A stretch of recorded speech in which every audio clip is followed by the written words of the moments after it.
रामकृष्ण हरी मंडळी, चला मस्त चमचमीत तोंडी लावण्यासाठी आणि टेस्टी अशी लसणाच्या पातीची चटणी, ही हुरड्याबरोबर सुद्धा खूप छान चटणी लागते। त्यासाठी लसणाची पात स्वच्छ धुवून घेतली, त्यामध्ये 1 वाटी शेंगदाणे, चवीनुसार मीठ, 1 मोठा चमचा लाल मिरची पावडर आणि थोडंसं जिरं आणि अर्धा चमचा हळद, हे सर्व साहित्य घेतलं। त्यानंतर पात बारीक चिरून घेतली, म्हणजे खलबत्त्यामध्ये लवकर बारीक होते। खलबत्त्यामध्येच चटणी किंवा ठेचा करायचा, म्हणजे टेस्टला खूप छान लागतो।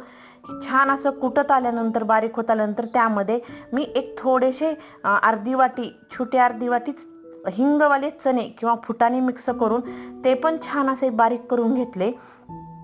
हिंगवाल्या फुटाण्याने ह्या चटणीला एकदम मस्त अशी टेस्ट येते आणि खलबत्त्यामध्ये मस्त आपली ही बघा ही चटणी तयार झालेली आहे। तोंडी लावण्यासाठी किंवा हुरड्याबरोबर सुद्धा छान अशी लागते। लाईक